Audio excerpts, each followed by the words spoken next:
Hello, welcome to the Nature's Nexus podcast. Here, we're all about connecting anyone and everyone with our environment. We'll aim to do this through sharing knowledge and discussing various topics that show people how they can be better connected to nature and the world we live in. At the end of each episode, we'll also provide some actionable steps that anybody can take to help make our world a better place. I believe that the impact of everyday people can be profound if we all act and strive to leave the world in a better way than we found it, especially our environment. We'll try to keep things enlightening, informative, and educational, whilst not getting too heavy on the info and topics presented. I'd love anyone and everyone to be able to listen and enjoy tuning in. I hope we can be the nexus between you and the beautiful world we live in and so rely on. This is Jessica York bringing you another episode of Nature's Nexus. Let's go. Hello everybody and welcome back to another episode of the Nature's Nexus podcast. Today I have Carolyn Sonter here with me as a guest, and we're going to be talking a bit about beekeeping and Carolyn's work and her research and her wealth of knowledge when it comes to bees. So, introducing you all to Carolyn, she is a postdoctoral research fellow at the University of New England here in Armidale, where she recently completed her doctorate on the impact of PFAS and protected cropping on honeybees. As a researcher, Carolyn is involved in PFAS and pollination research and teaches biology. She also has an interest in the impact of PFAS-based pesticides on beneficial insects and is also developing a pesticide guide for beekeepers to bridge the knowledge gap between the manufacturer, grower and beekeeper. On the side, Carolyn has a commercial beekeeping business that produces honey and supplies hives for glasshouse pollination. Carolyn's long-term goals include contributing to the development of PFAS guidelines to protect the health and viability of the pollinators upon which agriculture relies, thereby supporting human health, the economic stability of agricultural industries, and food security. Carolyn should be a wealth of knowledge for us to talk to today. So welcome, Carolyn. How are you going? I'm good, thanks. That's good. And maybe quickly we might just fill in everybody what PFAS are for those who don't know. So it's PFAS, and Carolyn might be able to give us a quick little rundown of what they are. Sure. So they're per and polyfluorinated alkyl substances, completely man-made. And originally, there were a few that were developed by DuPont in the US in the 1930s. And since then, a lot more have been developed, and there's now literally thousands of different PFAS. And they've been coined the forever chemicals, because they're very resistant to environmental degradation, which has made them perfect for what they were originally invented for, which was weatherproofing and firefighting foam and things like that. Yeah. I guess where that's a problem in the environment is that once, of course, they're out there, how do you get rid of them? Yeah. And there's various toxicities noted with different ones of the PFAS and different organisms, including humans. And it appears now from my research and some other work that's been done that it's also a problem with beneficial insects like bees. So my area of interest was it's also the ingredient in some pesticides, like various PFAS are in some pesticides. So they're being sprayed on agricultural crops, which of course bees pollinate. Yeah. That's where my area of interest came in. Yeah. Yeah. So it sounds like that's almost, I don't know, not impossible, but a really difficult topic to try and deal with. How to undo all that damage and how to manage it now. I think they're here to stay. Yeah. We're not going to get rid of them. And realistically, no one wants to sacrifice things in their lifestyle that PFAS has given us. Yeah. Because what do you replace them with? We all like things that are water repellent and oil repellent and easy to clean. And yeah, so it's one of those things that's here now. And that's how we, I guess, manage it a bit better. Yeah, okay.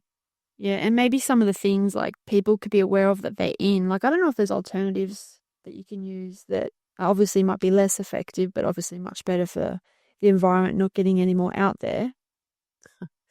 Oh, I'm not aware of any. Are they, I think, when I was trying to do a bit of research on them, on the New South Wales government page, I think it seemed to say they're in all sorts of things like, I don't know, correct me if I'm wrong, but it said like stain and water protection for carpets, fabric, furniture and apparel, paper coating, including for some food packaging. That's obviously a hard one to avoid because that's beyond the consumers, that's in the business's hands.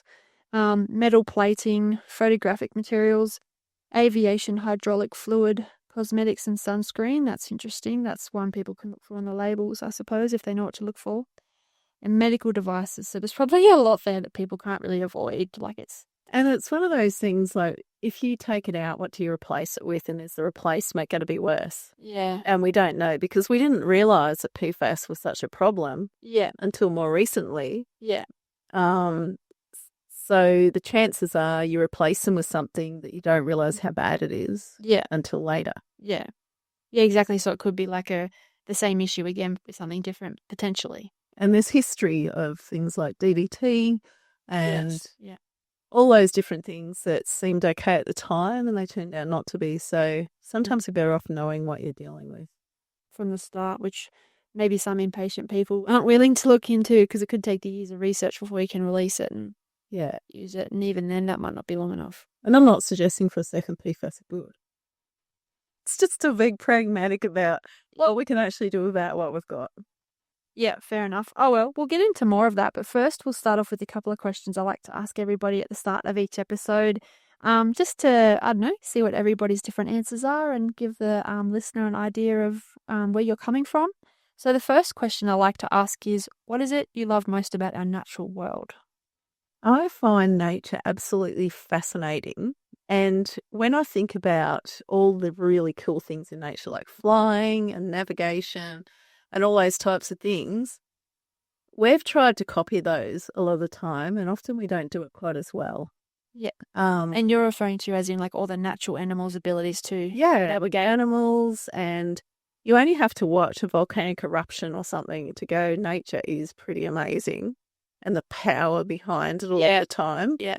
And our complete inability to stop things like that. Yeah. And science fiction often tries to copy and recreate things like, disaster movies and stuff. They're never quite the same as the real thing. And I'm just in awe of nature a lot of the time. Like, even just, I don't know, ever since I was a small child and hearing about natural disasters and just thinking, oh, wow. Yeah, so amazing. Yeah. So scary, but so amazing. Terrifying, but just so cool at the same time. Yes.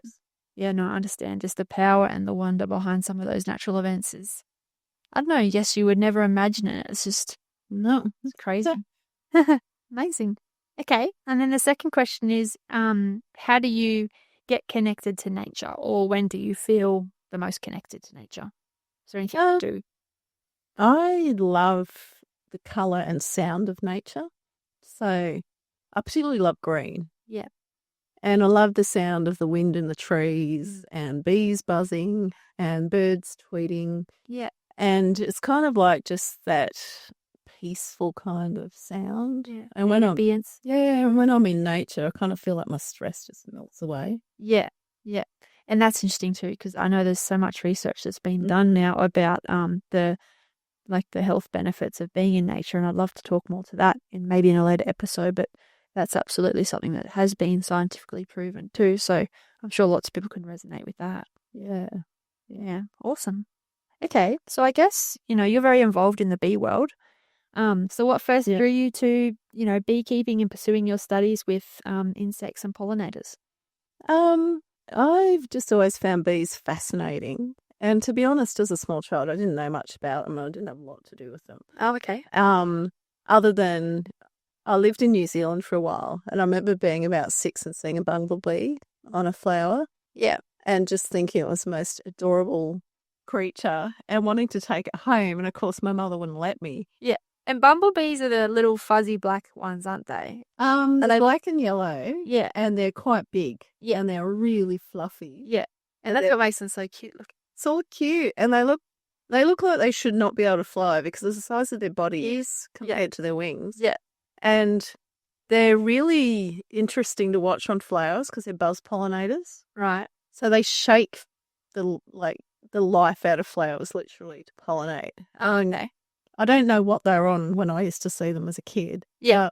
I just thought that was the best thing ever. Yeah. I used to watch them shake. Yeah. And I often used to put my hand out, like where they would be on the flowers, and they would walk across my hand and stuff like that. So I didn't actually realize they had stingers. Yeah. And I guess they wouldn't sting you if you're a calm child. Maybe they probably didn't see you as a threat, luckily. Well, they don't. When bees are foraging, they're not interested in anything Yeah. except collecting resources. Yeah. So unless you did something pretty bad to them, they're not going to sting you. Yeah. So I guess that was my first introduction to bees. Yeah. And then as I got older, and my sister used to live on an orange orchard, and her husband was an orchardist, and they relied heavily on bees for pollination, and I used to watch them on the flowers. Yeah. And I just always found them fascinating, but I never kind of thought you could actually have a job where you studied them. Well, there you go. And it wasn't until I was much older and then started learning about Australian native bees and just got kind of a bit obsessed with them, you could say, and actually studied them quite a lot before I ever got my first beehive. Yeah. Yeah, awesome. And they're such a worthy cause to study too, because I don't know, maybe some people don't realise how important they are and what a role they have in our world. So they're actually something that is definitely worth studying, and we're fortunate there is so much research going on with them. And the more you learn about them, the more fascinating they are. Like, I always thought insects pretty interesting. If I ever got bored with bees, I'd move on to, say, praying mantises or something else really cool. Well, there's lots to choose from, yeah. I still learn new things all the time. Yeah, okay. Wow. Just a never-ending subject. I guess that's like most things. You can just keep going and going the deeper you get into it. Yeah. Yeah. No, awesome. So maybe, you've probably learned a bit over time, but maybe sharing for people who don't know just how important bees are. Can you explain like how bees do contribute to our ecosystems and why they are so important for maintaining that balance in nature? Well, bees, in a lot of ways, are the life force of nature. Yeah. Because they're one of the key essential pollinators that if they were taken out of the ecosystem, things would change dramatically. They pollinate about 70% of agricultural plants. Wow.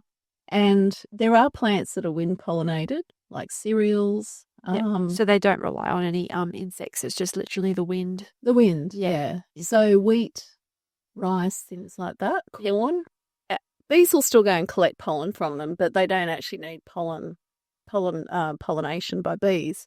And pollination is a purely accidental thing in a lot of ways because bees go out to collect pollen and nectar. Yeah. And in the process, their furry little bodies cross the flower reproductive parts, and that's how pollination occurs. Yeah. So we're really relying on something that they're not even doing intentionally. Oh, okay. Yeah. Just a complete by chance. And it's funny because their bodies, like you said, are like they're sort of made for it in a way because their fuzzy bodies trap the pollen, which is perfect for the flowers. So yeah, and a lot of the bees have kind of almost like their fur is slightly barbed, so it catches the pollen grains. Yeah, it's how to cross over the flowers.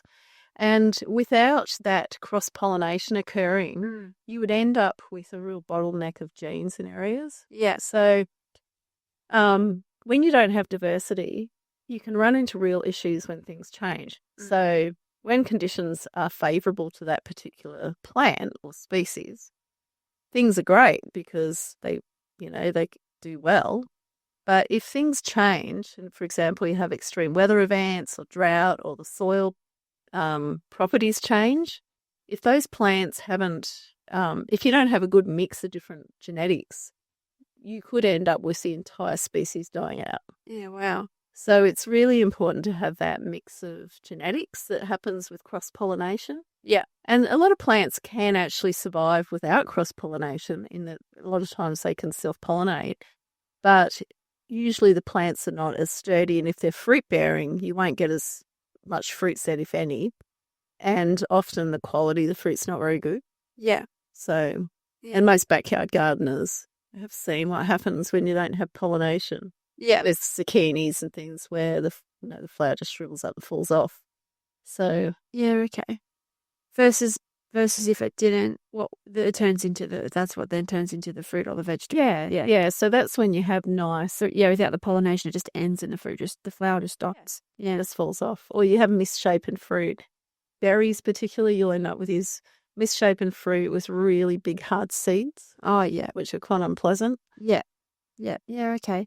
And going back to the way the bees, when they're doing their thing, all that pollen that's on their back, that's not actually because the the bit the bees are after, they put it in their mouth, don't they? And they chew it and everything. Versus the stuff on their back, they're not even trying to get to that. They're just carrying it accidentally. Yes. Yeah. What they do is they have pollen baskets on their back legs called curbicula, Oh, yes. and they will ball up the pollen and stick it into those little baskets. Yeah. And groom some off their bodies as well. So they will get some off their bodies. Oh, they do Yeah. get some, but Yeah. it's quite funny watching them because they have combs on their legs, and sometimes you see them trying to comb it out of their fur, and it's like watching a cat grooming itself. Whatever. Yeah. So they do try to collect as much as they can, and they ball it up and stick it in their pollen baskets and go back to the hive. Yeah. They can't actually eat pollen in that state. Yeah. Because the outside of the pollen grains is generally very abrasive. Right. And if you've ever seen pollen grains under electron scanning microscope where it's huge, you can see they're spiky and different shapes, and they've got these really hard shells basically on them. Oh, okay. So in order for the bees to access the nutrients inside, they have to mix it with some nectar and enzymes in their mouth, and it causes the outside shell to break down as it ferments. Yeah. And they store that in their hive as bee bread, and then they can actually eat it. Yeah. So does that process change with all the different bees out there? Because you have honeybees, bumblebees. A little bit. So bees generally all have the same type of life cycle and nutrient needs, roughly.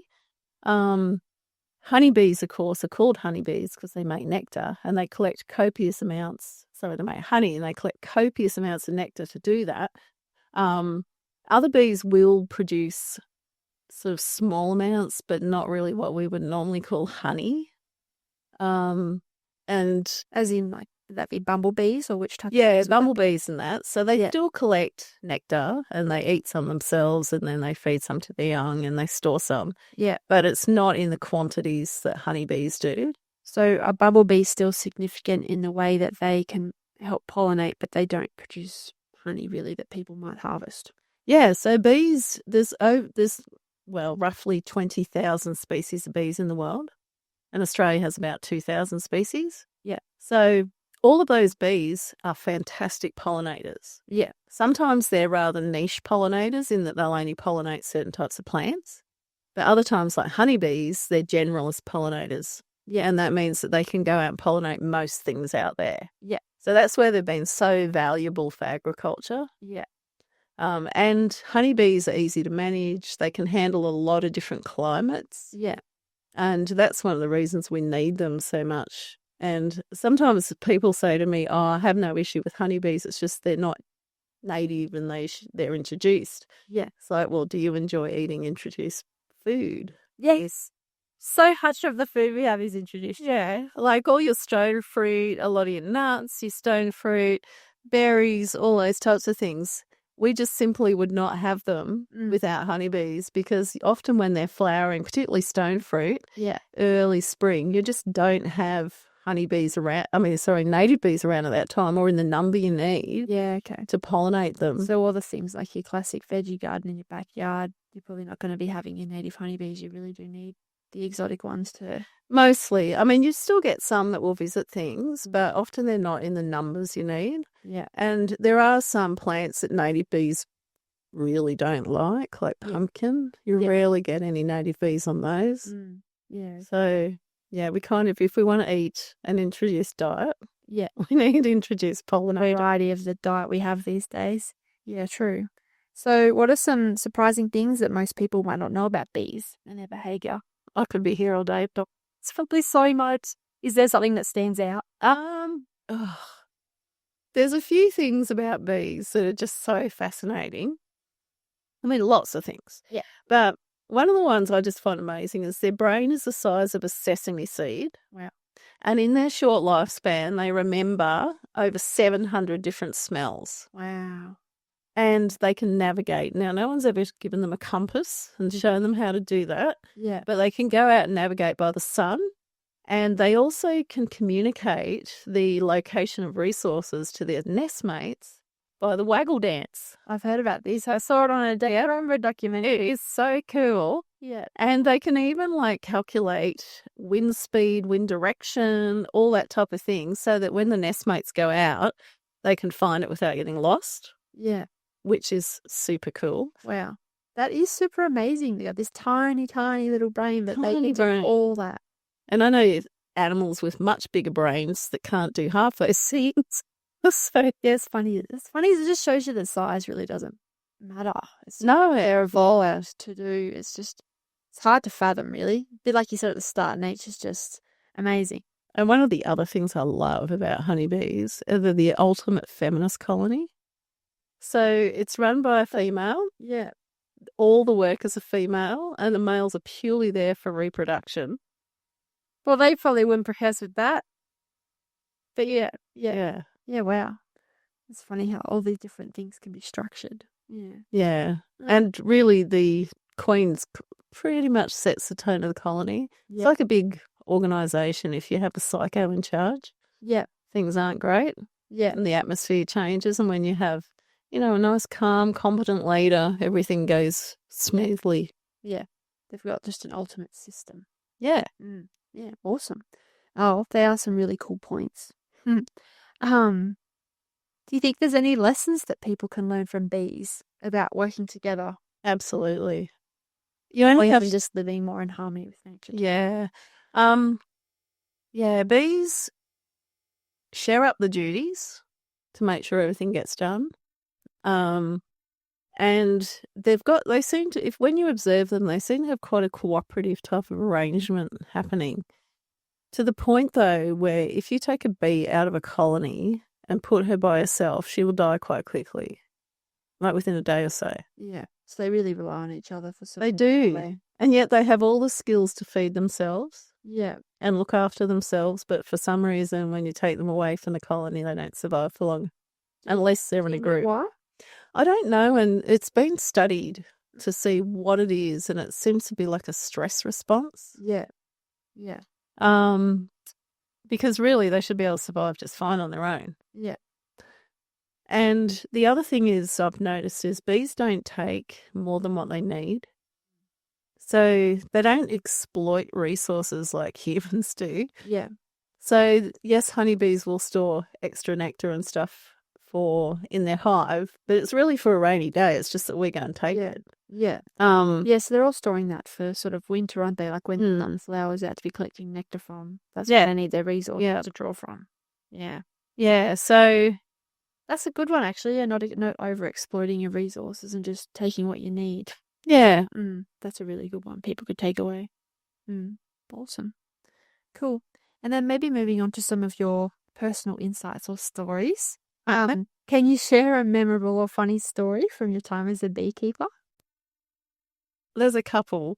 One that stands out in my mind is I get called to pick up bee swarms sometimes.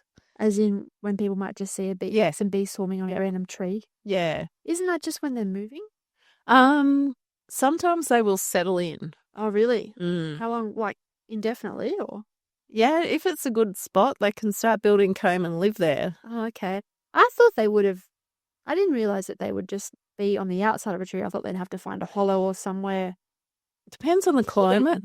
Around here, they wouldn't survive for long. Yeah. But in a warm, temperate climate, they can be exposed to the elements as long as there's not too much rain or wind. Oh, okay. And do just fine, like in eaves and things like that. Yeah. But I got called to pick up this bee swarm once from a preschool. Anyhow, it's like a long daycare centre with kids of all ages. No. That's an awful place. It had landed in their playground, so none of them could go outside to play. So I've gone to collect this bee swarm, and there was probably about 50 kids at this daycare centre, and I've never had such a big audience watch me. Yeah. And they were so excited. I was like, well, we'd love it. It turned up. It was trying to even get through to the back of the preschool. Yeah. To Did they just have a million questions for you? Oh, yeah. And I was just accosted by all these children, really excited. Anyhow, I collected it and took it, and it was all fine. And then I had a phone call from the centre director just saying, oh, thanks so much for coming and taking it. Just thought we'd let you know you're on the local news last night. And it was just the radio news, like their community radio. Yeah. And they were, because it had been like the biggest thing, apparently all these kids went home and just couldn't stop talking about it. Oh, wow. There was a bee lady that came and took the bees. They're probably so excited that there was this big beehive and then, someone had to come in. I'm surprised the preschool didn't call you back to do a little, presentation for the kids to tell them all about the bees. That's funny. Yeah. Oh, that sounds fun. How do you go about moving the hive? Is that hard or? Depends on the size and how established they are. Like these ones have actually started to build comb. Wow. It was on a Monday and they'd obviously got there over the weekend. Yeah. So even a couple of days in now. Oh, yeah. It started to build some comb.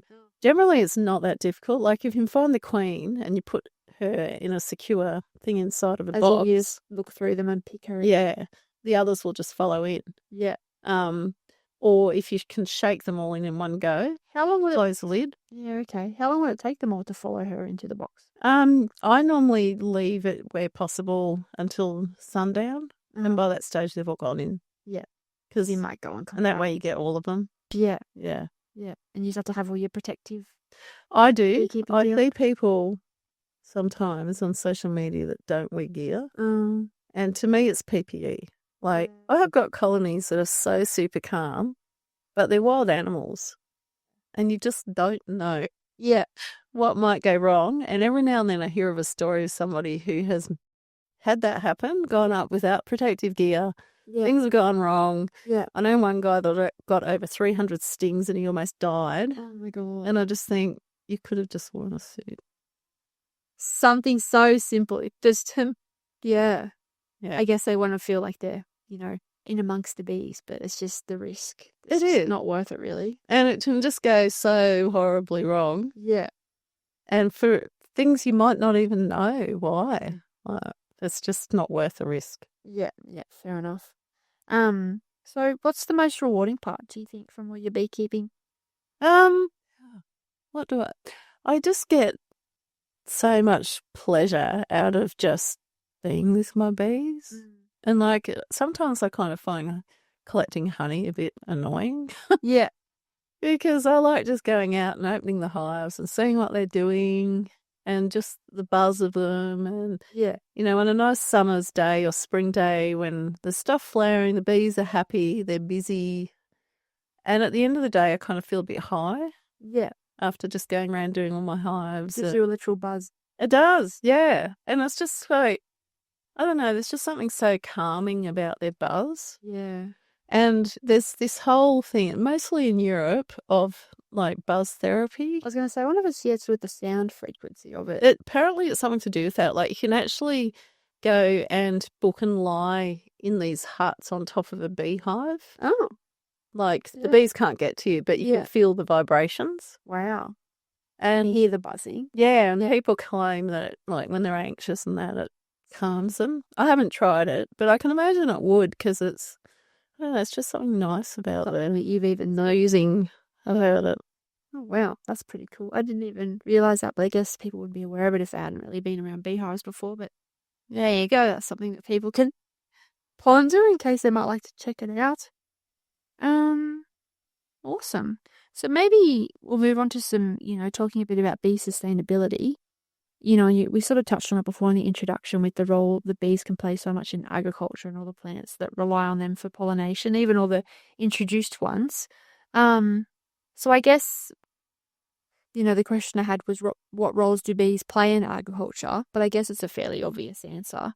But it really does help with the sustainability, I suppose, with ongoing reproduction of all our food systems. And it does. And I mean, you can replace bees with manual pollination if you absolutely had to. Can you? How do you do that? Well, with tomatoes, which are buzz pollinated, they have like a vibrating wand. Oh. Others, and people would just carry it around and have to do it with each tomato plant. Yep. Oh, okay. But it's very labour intensive. Yeah. And bees just seem to do a better job when it comes to things like melons and zucchini and stuff like that. Yeah. So, yes, you can do it manually, but something about bees doing it, they just seem to do it better. Yeah, but I mean, why bother if nature's already taking care of it? Just realise that, yeah. So, I guess if you got rid of bees and you had to manually pollinate everything, labour costs would go through the roof. And also then the cost of the end product would be much, much higher. Yes. So bad for consumers. It's bad for consumers. Like we really we've been kind of handed and people take for granted this amazing natural resource of bees. Yeah. And if we don't look after them, we'll lose them. Yeah. And then we're going to be stuck with having to pay more for everything. Yeah. So what are ways people can sort of help look after the bees or support bees? I think understanding what the threats to bees are is a start. So probably some of the biggest threats are climate change, which is multifold. So it's extreme weather events, it's a change in flowering patterns. Things flower at times they wouldn't normally flower and then not when they would. So the bees sort of miss it. Yeah, and things like that. Particularly with native bees, they're probably going to be the most affected by that. Yeah, okay. And with that goes a change in plant types. Some things survive, some don't. Yeah. And so it can sort of affect the survivability of different plant species. It does, yeah. And then with that, you've also got if you don't have a good diversity of things flowering, bees will end up becoming malnourished. Yeah. Because they can't possibly get all their nutrients from one plant. Yeah. And pollen is the nutritive side of for bees from plants. So it's got like their fats, lipids, proteins, things like that, and vitamins. And they need a really good mix of those. So if you haven't got that, they will become malnourished and then their immune system will suffer, which then means they're more susceptible to diseases, pesticides, agrochemicals. Yeah. So there's a lot of flow-on effects, really. Like it is. Things starts to go wrong, it just tumbles and tumbles. It does. And loss of habitat's a big issue for native bees, particularly. Yeah. Because a lot of them have quite a small foraging range. Yeah. So if you're going to remove diverse food types and resources for them, clearing woodland or something. Yeah, and like big monocultures. So if you've got blue-banded bees, for example, or ground nesting bees, and they're living in the middle of a canola field, yeah, and they've got a foraging range of around 200 metres, yeah, they're not going to have a lot of variety in their diet. No. Yeah. Yeah. Okay. So I suppose that's where people will maybe just need to be aware of what they're clearing if they're clearing things from their land. And if you do find, because in canes, like raspberry canes and things sometimes, and even in lantana, some of the reed-dwelling bees will make nests in them. Oh, okay. So if you do come across some, cut the section, try not to break it apart. Yeah. And just sort of leave it if you can near where you found it. Yeah. I don't know if it'll still survive, but there's things like that if you remove the habitat, you're removing the next generation. Yeah. Yeah. So trying to not clear as much, not use as many agrochemicals. Yeah. That starts a vicious cycle as well, because if you're getting rid of pests, you're also getting rid of beneficial insects. Yeah. And so there's getting rid of one thing, but then that might affect something else you weren't intending to. Yeah, there's all these non-target insects that are affected by pesticides. Yeah. So try not to use them. Yeah. Yeah. Yeah, okay. Well, there's some pretty big things. And then are they sort of the challenges that beekeepers face when they're trying to put their beehives out and yeah, there's a lot of different things that beekeepers are facing now because we've got Varroa now in Australia. Yep. So that's an extra problem. Yep. So extreme weather events are probably one of the biggest problems that a lot of beekeepers face. Yeah. And with that goes often bushfires and floods and all those sorts of things, and they can be massive hive losses. Yeah.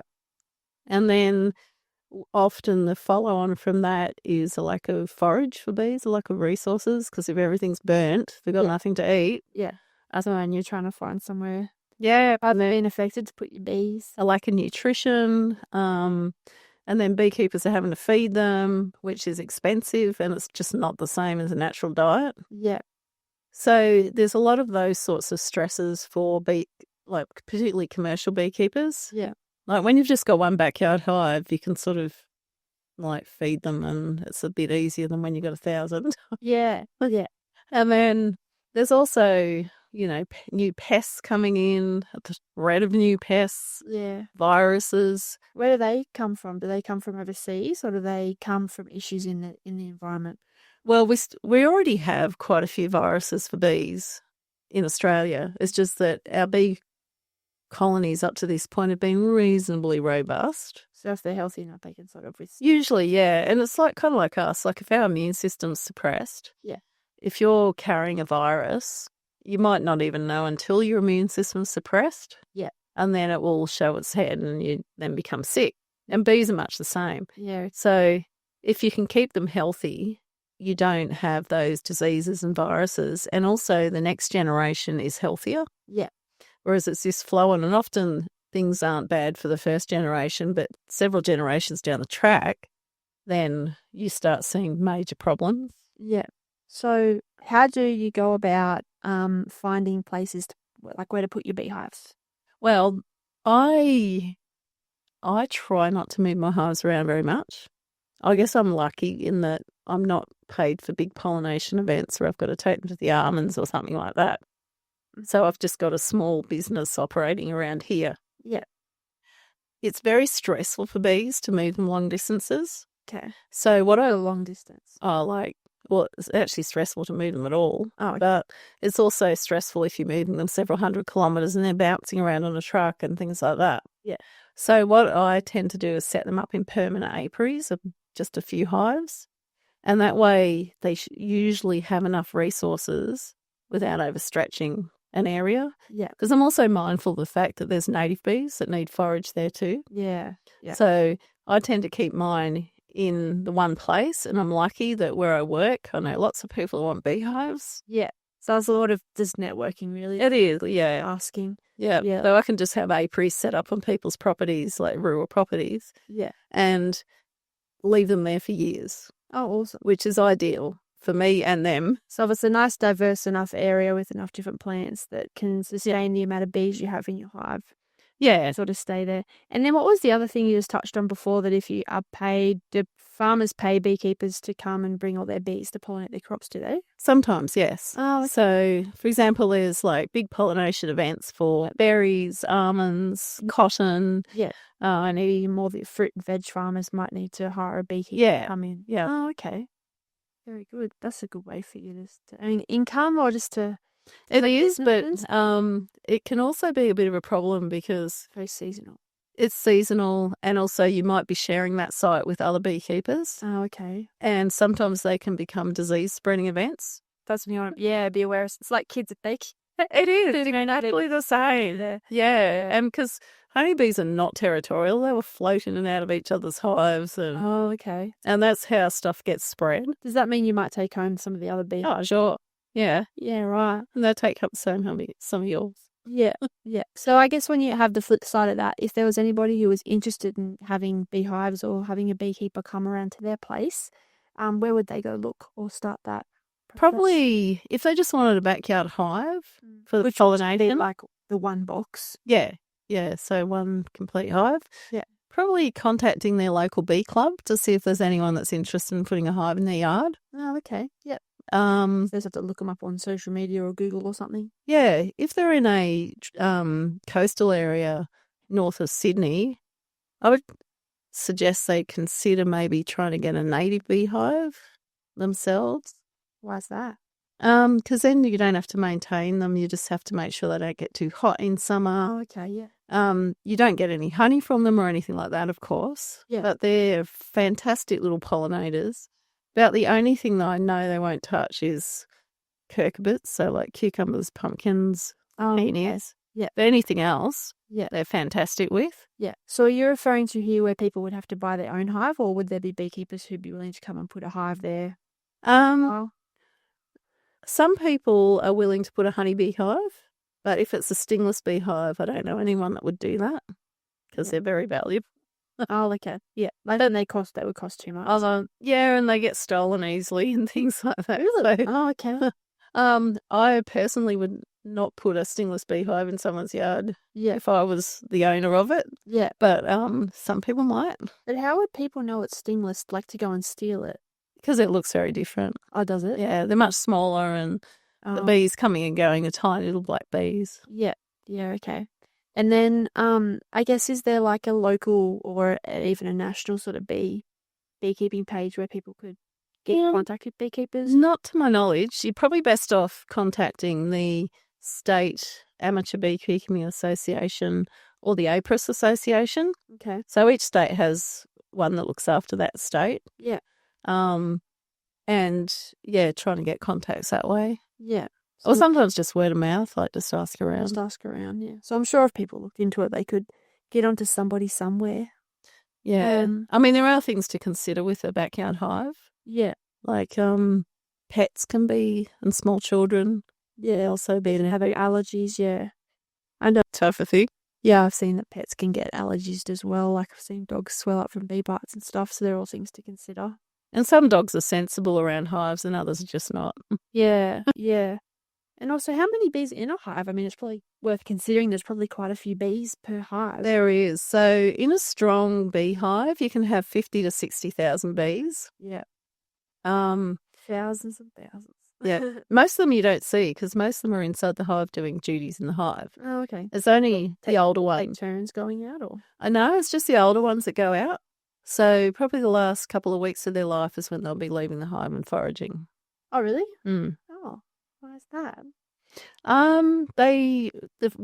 There's like all these life stages they go through. Oh, okay. And duties that go with it. Yeah. So nursery duties are their first lot. Yeah. And then some will look after the queen and others will do cleaning in the hive and collecting pollen and nectar from foragers that are returning. Yeah. And then it's almost like retirements when they get to leave the hive. Yeah, kind of. So it's sort of, it's not really retirement, but yeah, okay. Yeah. Awesome. And then, yeah, just touching on helping bees thrive. I feel like we've sort of covered it. Like we sort of talked a bit about what are the biggest threats to bees today. We sort of said that was climate change, loss of habitat, and then any disease or viruses that might affect that. And then as far as what we can do to help, that would be, trying to be aware of where any bees are and not maybe taking away their habitat, like being aware of what you're clearing or possibly relocating them. Yeah, and also planting a good mix of things in your garden. So you got stuff flowering all year round is a great idea. Yeah. And bees generally aren't terribly fussy about flowers. Like as long as it's got nectar and pollen, they're generally happy. Yeah. And put out some water in summer particularly. Yeah. For wildlife as well. But bees will also use that. Yeah. So planting some bees are pretty, you said they're not overly fussy. Sometimes they are, but generally any sort of plants you put out could be beneficial. Most flowering plants, yeah, bees will love. Yeah. And I know some people think they're helping bees by putting honey out for them or food. Please don't. Because it can be it can create a super spreader event where diseases get spread. Oh, okay. Also, the honey might have bacteria or viruses in it. Yeah. Which are not harmful to humans, but it might be to bees. Yeah. And also it can cause a robbing event, and you don't want one of those in your yard. Where it kills all the bees. No, all the bees from the entire neighbourhood will turn up. Oh, they'll all want some. They'll all want some, and they can get quite aggressive. Oh, wow. Yeah. So you don't want to do that. So if people wanted to help a bee in need, maybe you said they could put out water, or is there anything else they can give them, like sugar in water or something? No. Like usually if you're seeing an old bee that looks really stressed on the ground, it's probably at the very end of its life. Yeah. Well, I guess that's like you said before, it's the old bees are go out and forage, so they could just be dying and that's just how it is. So I would probably just, if it's being attacked by ants, try and pick it up with not with your fingers because it'll be stressed and sting you. And put it away where it can just pass away without ants eating it. Nicely, yeah. Yeah, okay.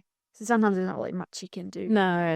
Yeah. I mean, if they're in water, you can rescue them, like get them out so they dry out. Of course, yeah. But, yeah, don't feed them anything. Yeah. Okay, noted. Awesome. And then, do you have any advice for somebody who might be interested in starting their own beekeeping journey? Sure.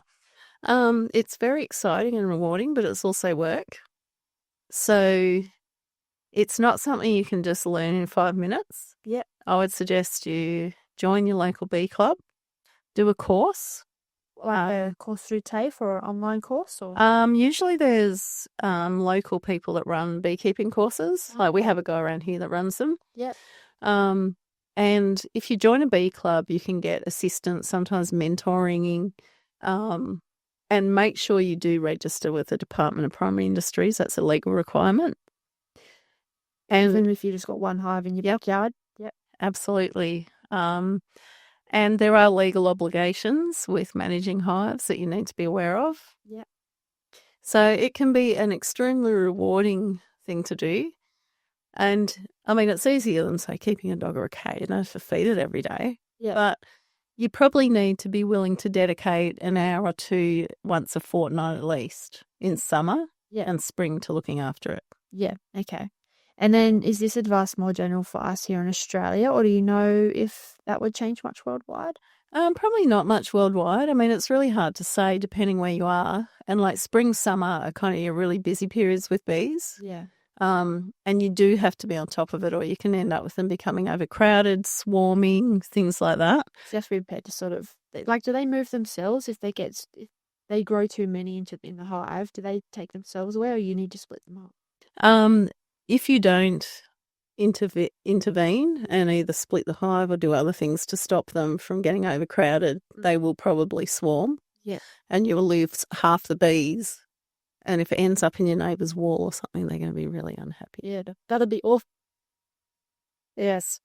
And they can also end up in tree hollows that possums and birds need and things like that. So it really is essential to go into beekeeping with the attitude that you have to manage them. Yeah.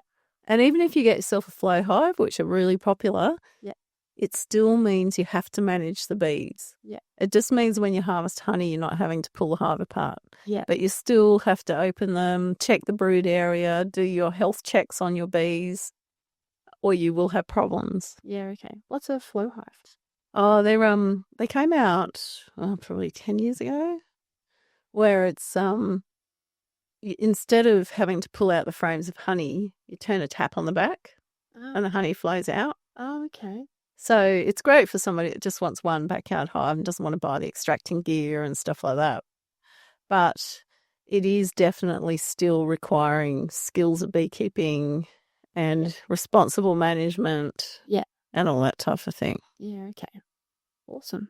Well, I feel like we talked heaps about bees. I don't know if we actually talked much about your studies in PFAS much. Was there anything else you sort of felt like you wanted to share around any of that? Not that I can really think of. I'm just trying to think what else. I mean, there's probably a lot to talk about, really, with you. Yeah. PFAS side of things. PFAS is the whole thing, I'm not saying. It is, isn't it? Yeah. This is the whole other subject of beekeeping. And yeah, I think it's one of those things that we're only just touching the tip of the iceberg with. Yeah. And I'm not an PFAS expert by any stretch. Yeah. What have you found with it in relation to all your beekeeping? Have you found that, it's helped with the management, or, do they relate much outside your studies? It did help me a lot, actually, with pollination in glass houses. Yeah, okay. Because there's things that you just cannot possibly learn any other way. And not a lot of people do it, and I know why. It's because it's really hard to keep bee colonies healthy in an enclosed space. Yeah, okay. And functioning like a healthy, normal bee colony. Yeah. For any period of time other than, say, a few days. Yeah. So it has been good in that regard. I guess I went into it a bit with looking at PFAS because I've always been quite fascinated by what humans can do to the environment. Yeah. But in a morbid kind of way. Yeah. Because like Chernobyl, when I was a kid or like a teenager, the whole thing with Chernobyl happened. And I remember seeing that on the news and just going, oh my goodness, like what has happened here? Yeah. And then Bhopal in India and all these others. And so when I heard about PFAS and how it was this new thing, and they had the contamination issue at Williamtown, north of Newcastle, and I was living in Newcastle at the time, and it was just like, wow, we've got our own disaster happening here. Yeah. What can I do about it? Like, what can I learn about this? Yeah. And I guess in a way, I feel a little bit bad because I wasn't so interested in remediation. I never have been. Even though I know it's super important and I really think it needs to be done, I'm just really fascinated by the chemical itself and the whole group and how it behaves in the environment and what it does to environmental receptors. Yeah. So So how do they really get into the environment if they put into all these products? Is it through once that product becomes rubbish? no, not necessarily. So Or it's through the manufacturing? yeah, so at Williamtown, it was because for about 30 years they were doing firefighter training using aqueous film forming foam, of which PFAS, which is one of the worst ones in the PFAS group, was the active ingredient, the main ingredient of it. And so they were practicing putting out high temperature fires and just spraying it all over the tarmac of the airport, and it was just being washed, or they were washing it into drains and things. Yeah. And then at Christmas time, there's pictures of them putting this foam out for the kids to play in. Oh, no. So everyone's like, and like these guys that were doing the practice a lot of the time that were hosing, not necessarily guys doing the practicing of firefighting, but the others were hosing it off, just wearing shorts and stuff like that, because no one had any idea. It was chemical and it was leaching into their skin. And, oh, no. No one had any idea how bad this was to be exposed to in large amounts. Yeah. So what does it do once it's all leached into the environment? How is it affecting our bees? Well, that's kind of something that it's so much more research to do on it. Yeah. Because plants take it up. So it's going into the soil. It's going into the soil. It's going to the water. Carried into the plants and the water. Yeah, in the water. Yeah. And then depending on the type of PFAS and the species of plant, the pH of the soil, all sorts of things, it will be taken up into the plant and then compartmentalized. So sometimes it ends up more in the roots, sometimes more on the leaves, sometimes in the flowers. And of course, because it's water soluble, potentially it can be in the nectar. Right. But it's only recently there's been detection limits for testing that are sensitive enough that we could even consider testing flower nectar. Before that, you probably wouldn't have needed gallons of it. Yeah. And even then, you may not get a detection because it might be too dilute. Yeah. But of course, bees being exposed to it and then they're taking most of the moisture out. It has turned up in honey in Europe. Oh. So it's getting in there somehow, but we're not really sure whether it's the packaging, the processing, or if it was actually from the flower nectar. So is it affecting the bees, or is it just the fact that it's going through the bees in a process of making honey and ending up in our honey? We're not really sure. Not sure. But my studies have shown that bees do take it up and they consume it without showing much aversion unless it's very high concentrations. So that's not necessarily harming the bees that we know of yet. Yeah, it does. Oh, it does. So they're happy to eat it. It's just that it affects the next generation.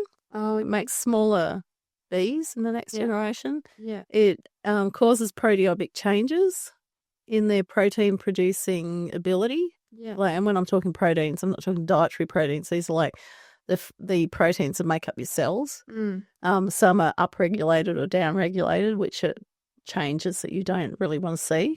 Yeah. And it also causes gastric issues. They don't store as much as honey. The queen lays just the same number of eggs regardless of the concentration, but it less develop into adult bees.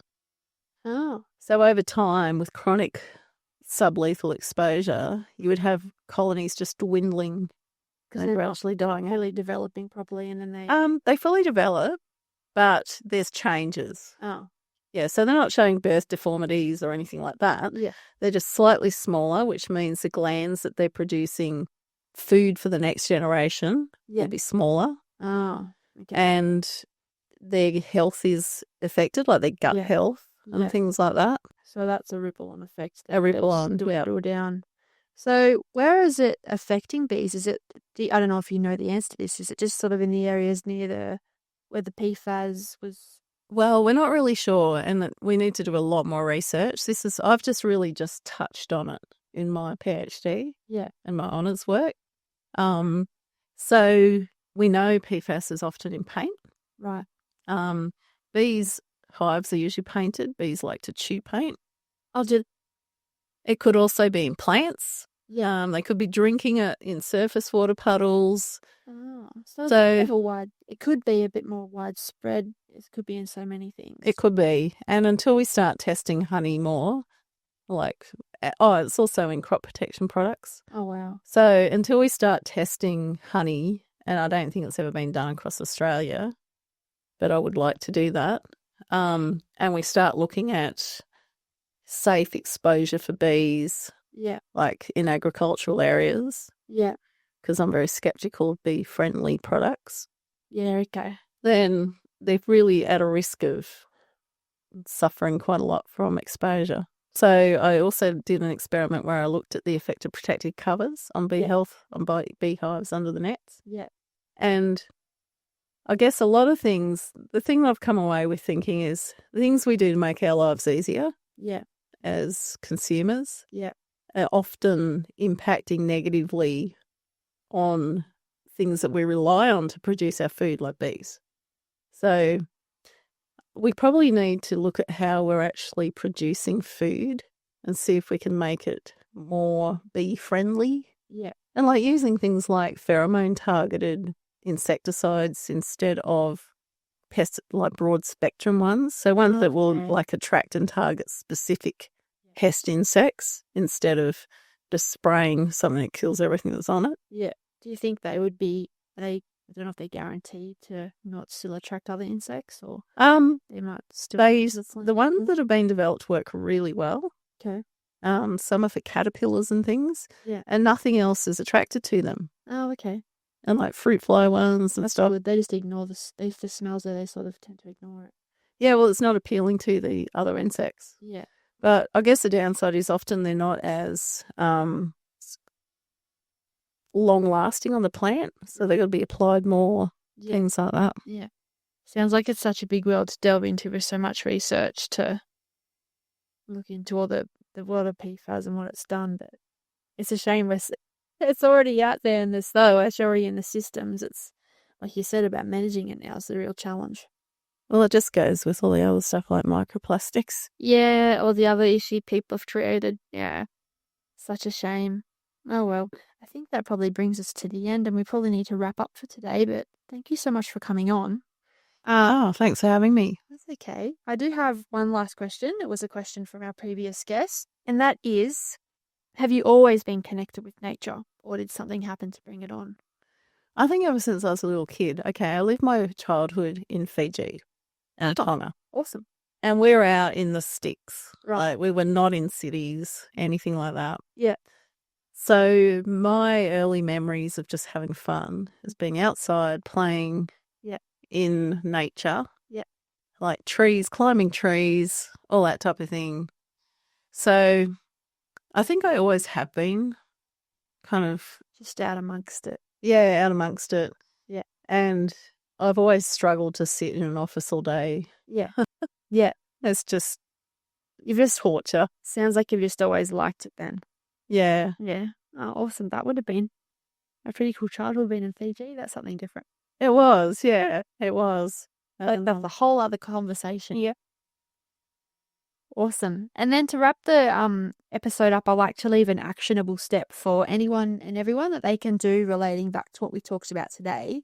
And I sort of have an idea of what that might be, but feel free to say if you think there could be another one. But it sounds to me like something people could do to connect with nature could just be, helping our bees, which could be something like putting out, a shallow dish of water, especially when it's hot, or especially maybe planting some more bee-friendly plants in your garden or in pots around your place. Yeah, I think that's a very good start. Yeah. And support your local beekeepers. So go to the local farmers markets when you can, buy honey from your local beekeeper. One of the benefits of doing that is that if it's local honey, it will have pollen in it. So it helps with hay fever and things like that. Oh, really? Mm. Awesome. Yeah, there's the sort of health benefits you can get from honey. Yeah. Yeah. Yeah. Awesome. Oh, they're lovely actionable steps. Cool. Oh, well, thanks so much, Carolyn. That's been awesome. And You're welcome. We'll talk to you all next time on our next episode of Nature's Nexus. Thanks for tuning in. Okay. Thanks. Thank you for listening to this episode of the Nature's Nexus podcast. I hope you enjoyed it and found some value in what was shared today. I look forward to presenting more knowledge and sharing ways we can connect to nature in future episodes, and hope you tune in with me to listen, learn, and act. Thank you, and until next time.